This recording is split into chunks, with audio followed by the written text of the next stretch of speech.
Olá pessoal, aqui é o Velgas, hoje é dia 21 de junho de 2026, 11 horas, horário de Brasília. Tensões entre Putin e as forças de segurança russas. A dinâmica do poder e tensões das forças de segurança, essas tensões geram preocupação não apenas no círculo de poder moscovita, mas também em toda a Rússia, né? Nos poderes regionais e naqueles que querem continuar com o regime de Putin e aqueles que torcem também, oligarcas ou não oligarcas também, que torcem, que têm influência, têm poder, torcem pelo regime e outros que torcem contra o regime. Então, há uma situação que já vem evoluindo há muito tempo e a gente tem noticiado aqui no canal. E as recentes análises que nós temos feito, né, indicam uma possível divisão de perspectiva entre as alas militares e de inteligência sobre a gestão do conflito da guerra na Ucrânia. Que, na realidade, quando eu falei gestão do conflito, talvez eu não me expressei bem, mas trouxe um conflito para dentro do círculo do poder na Rússia.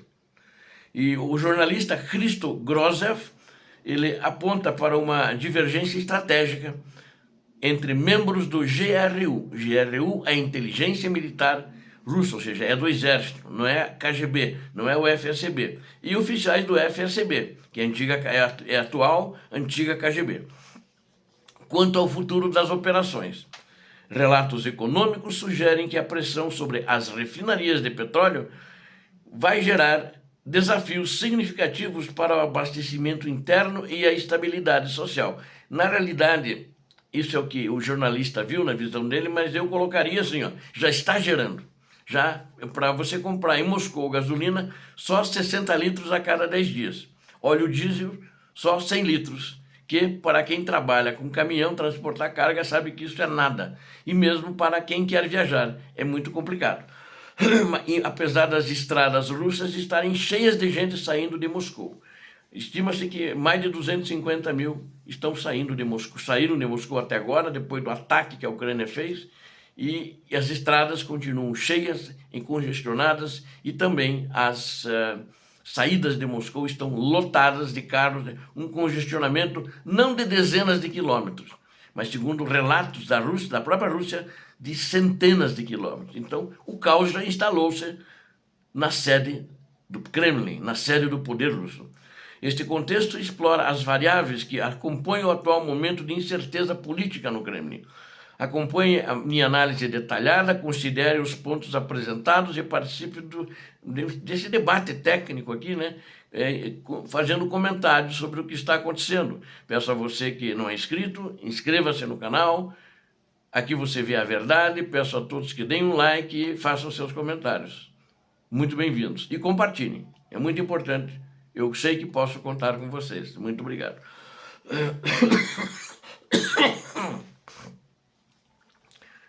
Divergências estratégicas entre as agências de segurança.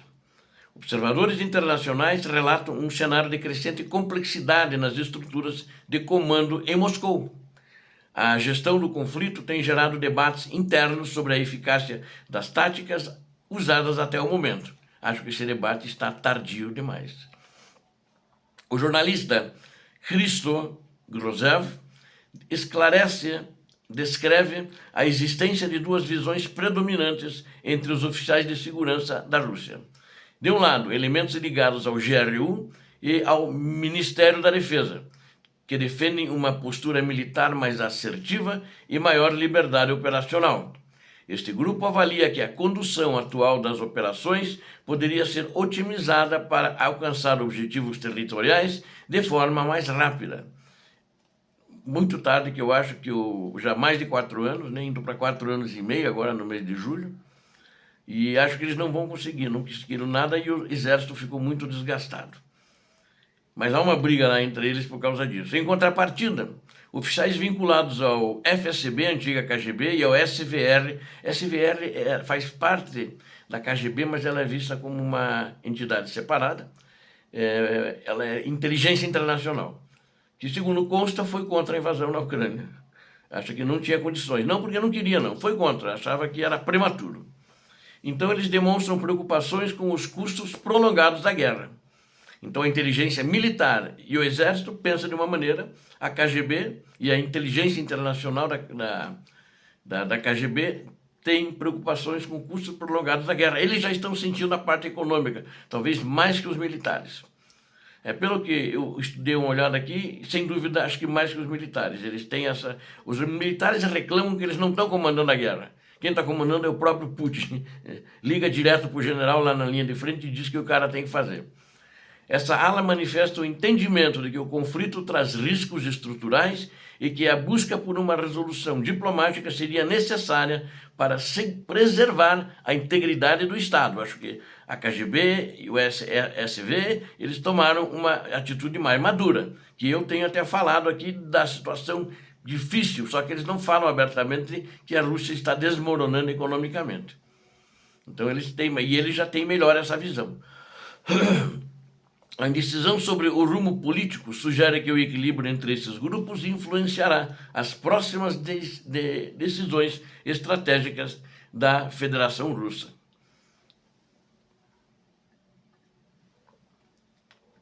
Os impactos socioeconômicos e a percepção da elite. Segundo um autor que escreveu, chamado Hermann Pichner, a elite e a sociedade russa enfrentam dificuldades para mitigar as consequências econômicas do conflito. Eles não têm noção.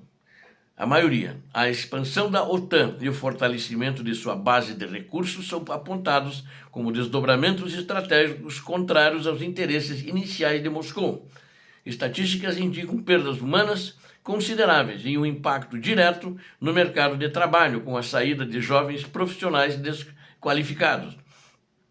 O Putin está mandando eles para morrer na linha de frente também.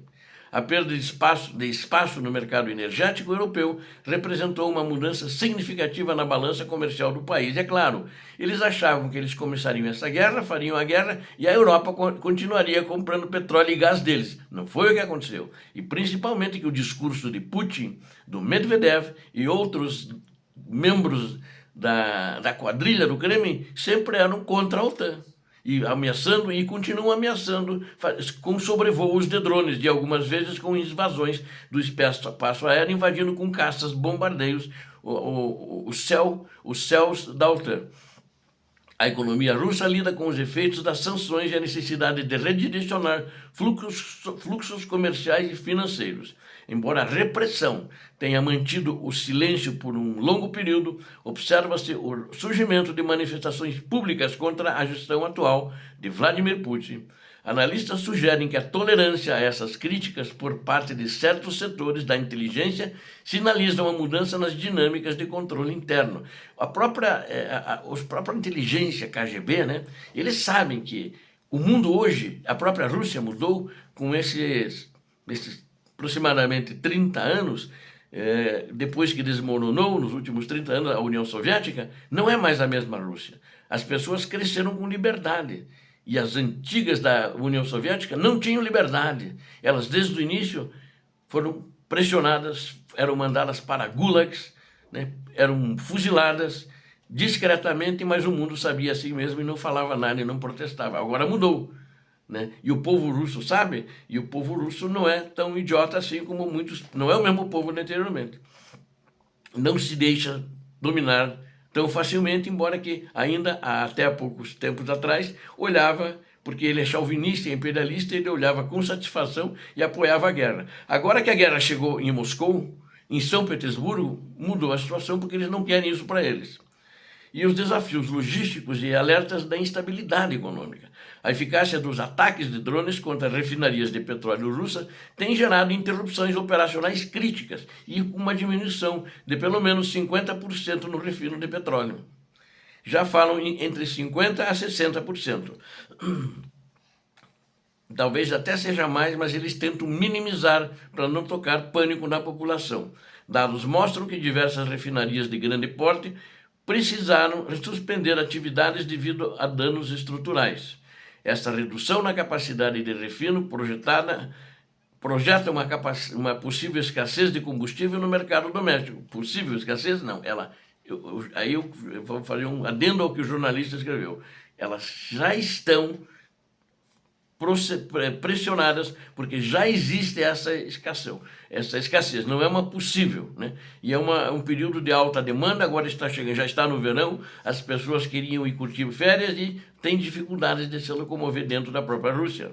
As exportações também são afetadas pela vulnerabilidade de portos estratégicos, dificultando o fluxo de caixa nacional, mesmo porque os principais portos os seus terminais foram destruídos pela Ucrânia.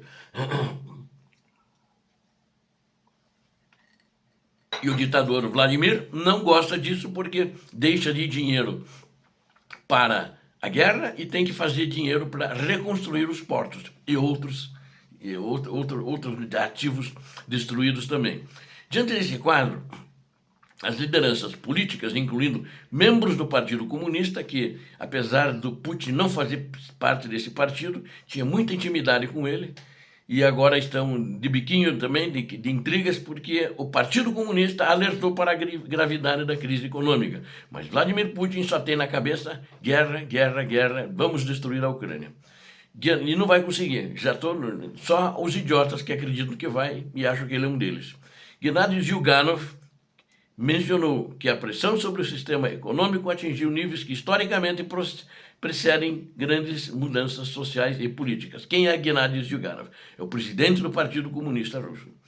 Vamos concluir falando que a evidência de tensões internas e os desafios econômicos acumulados configuram um cenário de alta complexidade e de muita preocupação e tensão no Kremlin e para o próprio ditador, que já estava com medo de ser atingido por um drone ucraniano, tem medo agora de ser atingido, talvez, por alguém do seu próprio círculo.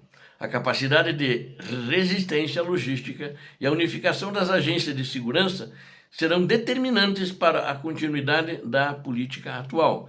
Só que eles estão com problema na integração dessa logística, dessa resistência deles, que está sendo gradativamente destruída no fronte ucraniano, mas isso acabou sendo transportado para a logística da nação, onde não estava começando a faltar nos supermercados, inclusive na própria Rússia, comida, e também está começando a faltar gasolina, óleo, etc. Tudo em cotas, mas essas cotas um dia terminam, porque a Ucrânia, como vocês viram no primeiro vídeo hoje das 6 horas, destruiu mais uma refinaria.